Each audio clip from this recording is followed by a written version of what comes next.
A firm voice cut through the noise of the crowded hall. "Sir, you need to step back. This event is for family only." The woman, dressed in a sharp black suit, wore a headset that pressed against her cheek and clutched a clipboard as if it were a weapon. There was no kindness in her words. She wasn't asking, she was giving orders. The elderly man standing before her, though his back was hunched with age, stood firm and unmoved.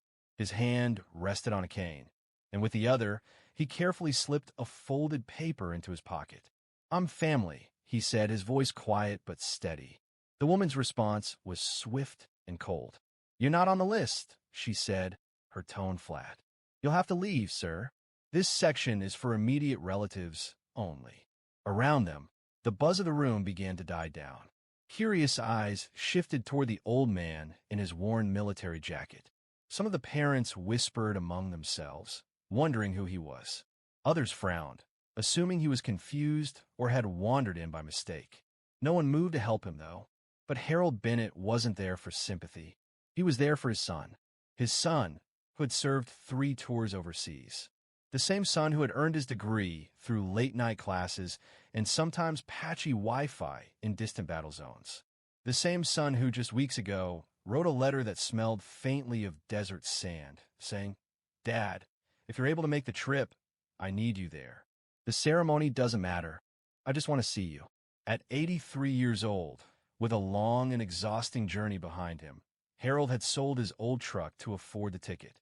He had pushed his aching body to the limits, catching buses and walking far more than he should have. But none of that mattered now.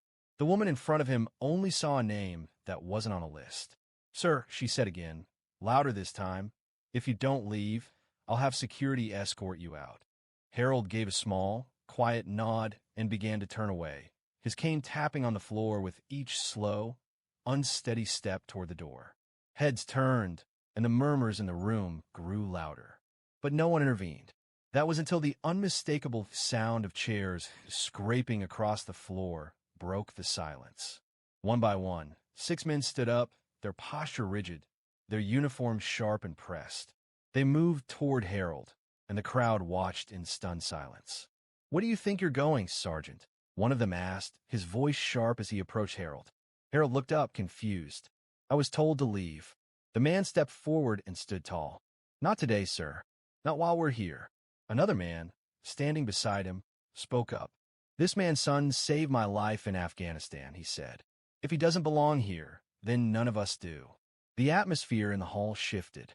The crowd that had once viewed Harold with indifference now saw him in a new light. A father, a hero, a man who had once bled for his country, and who raised a son who had done the same. A woman near the back of the room whispered his name. "That's Master Sergeant Harold Bennett. 3 Purple Hearts, a Silver Star, Vietnam." The woman in the black suit hesitated. She opened her mouth to speak, but then closed it again. Her clipboard lowered slightly as her certainty wavered. One of the men in uniform stepped closer. "Ma'am, you can make him leave, but if you do, you'll have to remove us too." The room was still for a moment, then a slow, reluctant clap started. At first, just a few hands, unsure, but then more joined in. Soon, the applause swelled across the room, loud and sincere, like a tidal wave of respect and gratitude. Harold stood there, overwhelmed. This wasn't how it had been when he returned from war. Back then, there were no cheers, only silence. But now, strangers were applauding him. From the stage, a voice called out, "Dad!" Jake Bennett, his son, stood there in his cap and gown, pride shining in his eyes.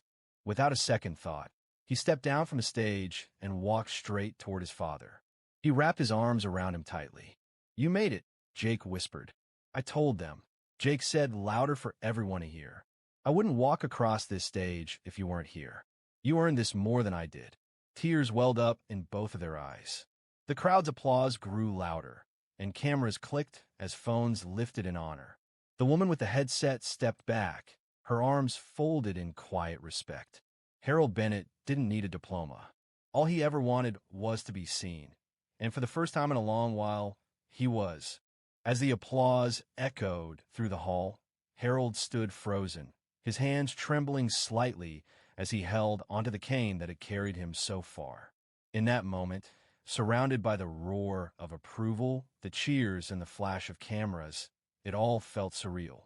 It wasn't the recognition he had expected. After all, he never sought attention for the sacrifices he had made, either on the battlefield or as a father. The years of war, the struggles, the quiet moments of pain and longing had never been about accolades or rewards. They had simply been the price of doing what needed to be done, of giving his all for something greater than himself. But here, in this small corner of the world, everything had changed. Jake's embrace was more than just a greeting. It was a testament to the bond between father and son, a bond forged through sacrifice, hardship, and the shared understanding of what it meant to serve. Jake's words rang in Harold's ears. "You earned this more than I did." Those words weren't just an acknowledgement of Harold's service in the military. They were a tribute to everything he had sacrificed over the years, every lonely night, every painful step, every moment of doubt. And yet, through it all, Harold had carried on, not for recognition, but for the love of his son. As the crowd's applause began to soften, Harold couldn't help but reflect on the years that had led him here. His mind drifted back to the battlefield. The sounds of gunfire, the unbearable weight of loss, the faces of those he had fought beside. It was hard to remember the faces of those he had lost without a lump forming in his throat. But what he could remember clearly was his son's voice, always there in the background, a constant presence of hope amid the chaos. Jake had always been his reason for staying strong, for pushing forward when every bone in his body wanted to give up. Now, standing in front of that stage, Harold realized that the journey had come full circle. His son had fought his own battles, earning his degree despite the odds. And now, it was Harold's turn to stand beside him, proud and unwavering. There were no parades waiting for him when he came home from war. But now, surrounded by men and women who understood the true meaning of sacrifice, Harold felt an overwhelming sense of gratitude.